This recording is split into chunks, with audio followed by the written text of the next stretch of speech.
महाभारत की कथा में आता है कि अर्जुन को एक बार एक नियम तोड़ने के कारण अकेले ही 12 वर्ष का वनवास जाना पड़ता है।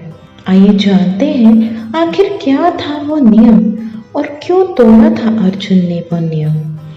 अज्ञातवास के दौरान पांडवों का विवाह द्रौपदी से हो जाता है। अज्ञातवास समाप्त होने के बाद वो सब वापस इंद्रप्रस्थ लौट आते हैं। इंद्रप्रस्थ में राज्य पाकर धर्मराज युधिष्ठिर अपने भाइयों और द्रौपदी के साथ सुखपूर्वक रहने लगे। एक दिन की बात है, जब सभी पांडव राज्य सभा में बैठे थे, तभी नारद मुनि वहां पहुंचे। पांडवों ने नारद मुनि का आदर सत्कार किया। वहां द्रौपदी भी आई और नारद मुनि का आशीर्वाद लेकर चली गई। द्रौपदी के जाने के पश्चात नारद ने पांडवों से कहा कि पांडवों, आप 5 भाइयों के बीच द्रौपदी मात्र एक पत्नी है, इसीलिए तुम लोगों को ऐसा नियम बना लेना चाहिए ताकि आपस में कोई झगड़ा ना हो, क्योंकि एक स्त्री को लेकर भाइयों में झगड़े मौत का कारण भी बन जाते हैं। ऐसा कहकर नारद मुनि ने उन्हें एक कथा सुनाई।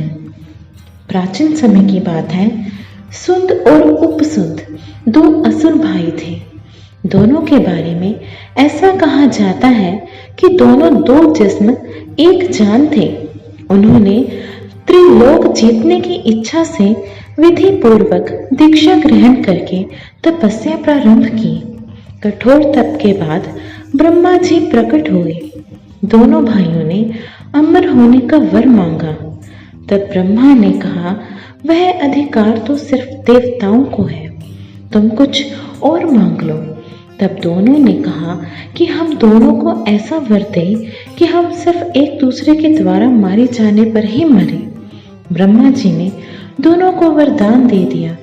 दोनों भाइयों ने वरदान पाने के बाद तीनों लोकों में कोहराम मचा दिया। सभी देवता परेशान होकर ब्रह्मा की शरण में गए। तब ब्रह्मा जी ने विश्वकर्मा से एक सुंदर स्त्री की रचना करने के लिए कहा, जिसे देखकर हर प्राणी मोहित हो जाए। उसके बाद एक दिन दोनों भाई एक पर्वत पर आमोद प्रमोद कर रहे थे। तभी वहां तिलोत्तमा नाम की एक सुंदर कन्या, जो कि विश्वकर्मा की एक सुंदर रचना थी, वो आई, जो कि फूल तोड़ने लगी। दोनों भाई उस पर मोहित हो गए। दोनों में उसके कारण युद्ध हुआ। सुंद और उपसुंद दोनों मारे गए।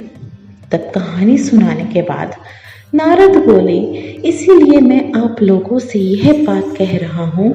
तब पांडवों ने उनकी प्रेरणा से यह प्रतिज्ञा की, एक नियमित समय तक हर भाई द्रौपदी के पास रहेगा। एकांत में यदि कोई एक भाई दूसरे भाई को देख लेगा तो उसे 12 वर्ष का वनवास होगा। पांडव द्रौपदी के पास नियमानुसार रहते।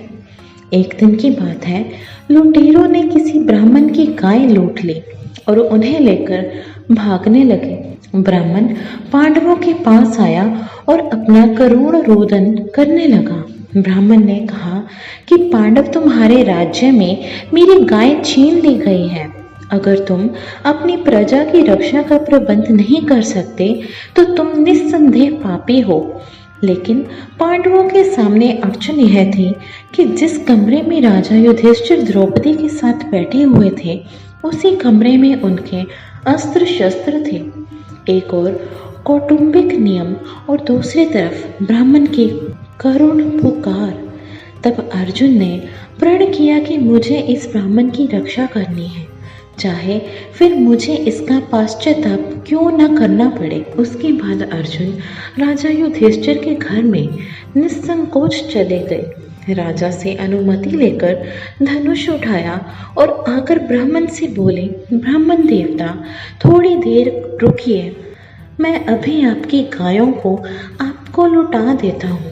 अर्जुन ने बाणों की बौछार से लुटेरों को मारकर गाय ब्राह्मण को सौंप दी।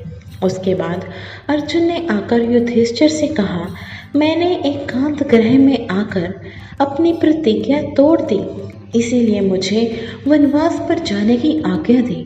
युधिष्ठिर ने कहा, तुम मुझसे छोटे हो और छोटे भाई यदि अपनी स्त्री के साथ एकांत में बैठा हो तो बड़े भाई के द्वारा उनका एकांत भंग करना अपराध है, लेकिन जब छोटा भाई यदि बड़े भाई का एकांत भंग करे तो वह क्षमा का पात्र है।